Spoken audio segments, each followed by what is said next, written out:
Welcome back everyone to another Outer Worlds 2 build showcase for the Space Cowboy. I know this is a really popular style of play, and I wanted to make my own take on the smooth-talking Gunslinger archetype for the more precise players out there. This build will function with the ability to talk its way out of any scenario, while also being an absolute glass cannon on the battlefield, dishing out absurd amounts of damage for those that are accurate enough to take advantage of the strengths of this build with well-placed shots. This build will not rely on any teammates, will be capable of passing numerous skill checks, including being the first full lockpick build on the channel, and this build will also give you the means to have new dialogue checks from strong speech and various perks we will be adding. This build can operate with some stealth, but for those looking for the true stealth build, do not fret, you will not have to wait much longer, and it should be out sometime early next week. As always, I will have the full leveling guide in the description for the Space Cowboy. Right off the bat, let's get your build started right in character creation. Background is really completely up to you, but in my opinion, there are three standout options from a roleplay perspective. Those being Lawbringer, for those that want to play the Sheriff Cowboy style, the Renegade, for those that are interested in being an Outlaw, which I imagine is the most popular, and finally, I actually really like the Gambler archetype for this one for similar reasons to the Outlaw. Especially since most builds really have no connection to gambling, it's a lot harder to justify for them, but I think it works great here. In my small time playing around with the Gambler background, I also came across some pretty fun dialogue. Now to the core of the character creation, the traits. Brilliant, as I have mentioned before, is the best trait for almost all builds on Very Hard, making you immediately stronger both inside and outside of combat with what is basically an extra level. The second trait we will be taking is Lucky, which is not only thematically a great choice for a Space Cowboy, specifically one that chooses the Gambler background, but also the 5% crit chance we get is great for this build that is fully reliant on killing things as fast as possible. Lucky is also, in my opinion, probably the most fun trait for new skill check options, some of which will help you out immensely. For the negative trait, we will of course be going with Dumb. Zero downsides whatsoever, no build will ever need 8 skills, and the other negative traits will be much worse to deal with on Very Hard difficulty. Because of the Dumb trait, we're going to need to pick 5 skills that we cannot level at all. These will be Engineering, Melee, Medical, Sneak, and Leadership. There will be no need for these skills at all. Again, I will mention that there will be a sneak build coming out soon for those who like to live in the shadows. With that being said, this build can sort of function as a sneak build because it will have such powerful first strike damage, alongside the fact that you have so many weapon options that let you sit very far away to destroy your enemies. The 3 skills we are going to specialize in are Speech, Observation, and Lockpicking. These skills are specifically chosen for the purpose of helping you in the tutorial and other early game skill checks. I made my leveling order very specifically to min-max the amount of checks you will be able to pass in the early game. Your endgame skills should look something like this if you followed the guide. First, let's talk about the best skill in the game, Speech. Speech will make your character much stronger in combat via damage boosting perks like Space Ranger and the innate 100% damage boost to humans you will get by leveling this up fully. But more importantly, Speech will give you more dialogue options with what you can make more of your own decisions. Additionally, with this build, I wanted to lean into the cowboy trope of being very charismatic by giving them the Charlatan and Tall Tale Teller perks. These are not only pretty flavorful in my opinion, but they will give you a new take on the game through different dialogue options and ways to solve the game. These perks also give you very solid damage boosts and make enemies target you less, which will be very important as this build has next to no defenses. Our next highest rated skill will be Lockpicking, which we will be fully maxing out. This is purely maxed out so that you are able to access every door and chest in the game, and really no other reason behind it. So if you do not want to move around something in this build and do not care about having level 20 lockpicking, then feel free. But with that being said, because we have level 20 lockpicking, we might as well pick up the perk Sleight of Hands. This perk basically gives you the power of 6 levels of sneak wrapped up into one nice perk when you hit level 20. This will give your character the ability to do some serious alpha strike damage in combination with sharpshooter and point blank artist if you do feel like doing some sneaking around. We will of course also be taking the pickpocket perk, which will give you the option to take journals and keys from key characters to give yourself more options to finish quests. Next up we have Observation. With Observation at level 11, weak point shots will deal 165% more damage. This is a marksman based build that will heavily reward you for good aim. The perks we grab from Observation obviously lean even further into that style of play, including Sharpshooter, which will heavily increase our damage out of sneak, and in general, with sniper rifles and marksman rifles if you choose to shoot from afar. This build also grabs Keen Observer for 25% more weak point damage, and finally ends with Trick Shot, which ricochets weak point kills to nearby enemies. Again, this build really relies on being very accurate and is fully glass cannon. Which brings us to guns. We will of course be taking the core early game weapon traits of Point Blank Artist, Crabble Rancher, Serendipitous Slayer, and Eden Windage. These perks are just far too good in the early game when you pair them with pretty much the only good weapon on Paradise Island.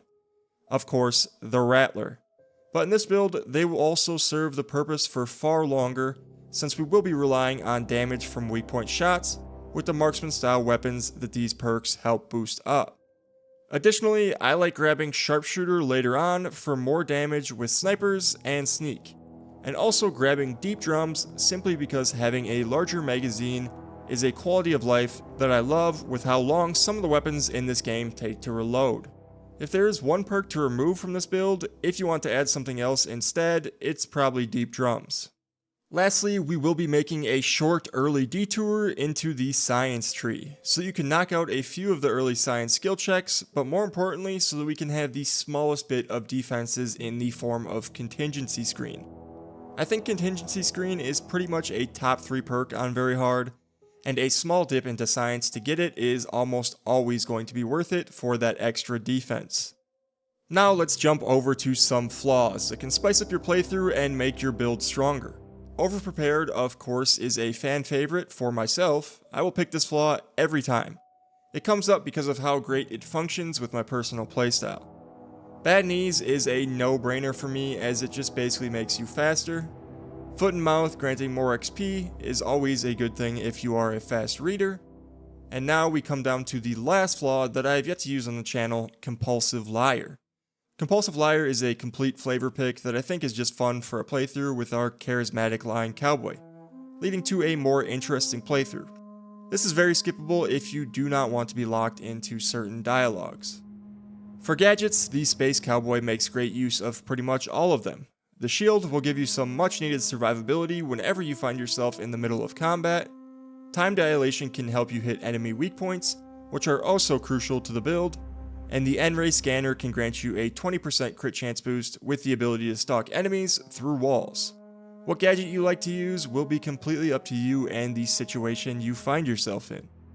As mentioned earlier in the video, the Rattler is the best early game weapon every time, and the nice thing this time is that it fits absolutely perfectly both thematically and strength-wise in this build. For this build, this thing can quite honestly stay on your hip the entire game if you want, as your close range weapon of choice.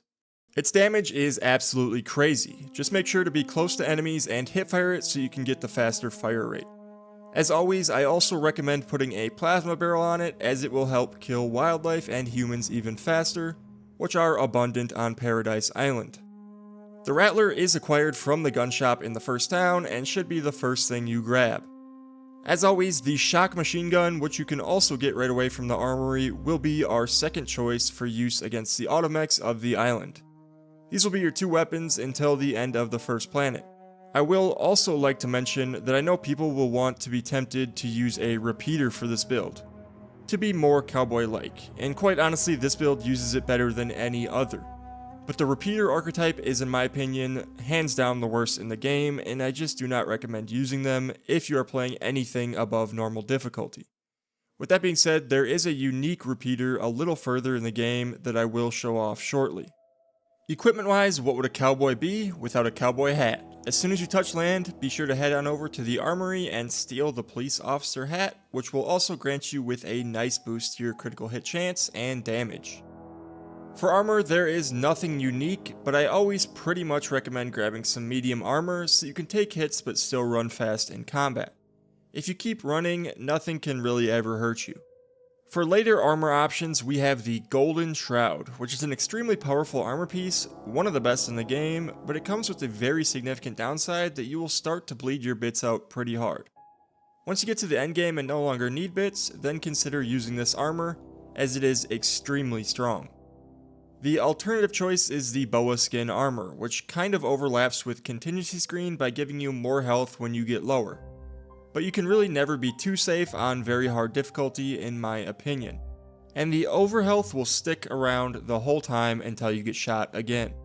For hats, if you want to stick with the cowboy thematic, you can go with the Lonesome Ranger if you're playing more of a slow, methodical playstyle with well-placed shots. Or if you want what I believe is the best piece of headgear for this build, that would be the Scrutinizer's eyepiece, which will increase your critical chance greatly and make enemies weaker. Alternatively, if you want, you can just grab any headwear you like, with high critical chance, and that should work out just fine. Especially if your goal is to look like an actual cowboy. Chainspark Cannon is the direct upgrade to the Shock Machine Gun, and it's impossible to miss. It is acquired from the final boss on the first island and will suit you well until you can move on to better weapons. In the endgame, you will need to choose between the heavy revolver and the biggest fan. I think the biggest fan is actually much better for this build and is pretty much the peak cowboy style weapon in the game.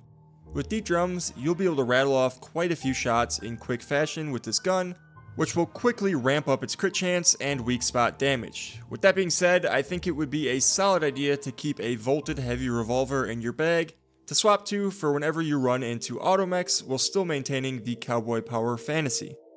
You will also now have the option of carrying along a sniper with you, of which I recommend the Simplifier. This is just the best sniper in the game and it's pretty hard to miss at a major point in the game, being acquired at the end of Act 2. With that being said, if you do somehow miss it, then you will not be able to acquire it again at any point. You also have the option of simply using a marksman rifle instead, or pairing both to create a lethal long-range combo. The marksman rifles deal absolutely insane damage, and that will only remain more true with this build from its weak point damage. Lastly, we have the Death Sentence, which is one of the most interesting weapons in the game. It is the repeater that I had mentioned earlier, except it's actually not the worst thing ever. The Death Sentence applies a debuff to the enemies when they are shot in their weak spot, that effectively marks them for death. It ticks down for probably about 15 seconds, I admittedly did not time it. Then after the 15 seconds is up, they take an immense amount of damage that is enough to kill pretty much everything. I think the goal with this weapon is to pop a few shots into people's heads and then kinda just sit behind cover and wait for them to explode. Which isn't really the style of play for me, but I do want to give a shout out to this weapon because of its interesting effect that is objectively not that bad, it's just a little too slow for me. It obviously also aligns with a cowboy power fantasy. For companions, for this build, I actually think it is safe to not use Marisol. The reason for this is because our build is already extremely damage heavy, and her providing just a little bit more damage in CC really isn't necessary. She would still be an absolutely great choice, but she's just less good than usual, which gives us an excuse to use someone new. And for that, I would say I think this build works well with Inez laying down fire and also operating as our healer, while either Tristan or Niles tries their absolute best to tank in the front line and take heat off of you. Alternatively, you could just use Val and have double healers alongside you. Pretty much what I'm saying is all companions are sort of equally viable in their own ways, depending on your needs and playstyle. I just would not recommend bringing Azza, as she doesn't really provide anything to the team with this build. More builds will be coming for Outer Worlds 2 as long as you guys keep watching them, so if you enjoyed this one, be sure to like and subscribe for more. Thank you all very much for watching, and I'll see you in the next video.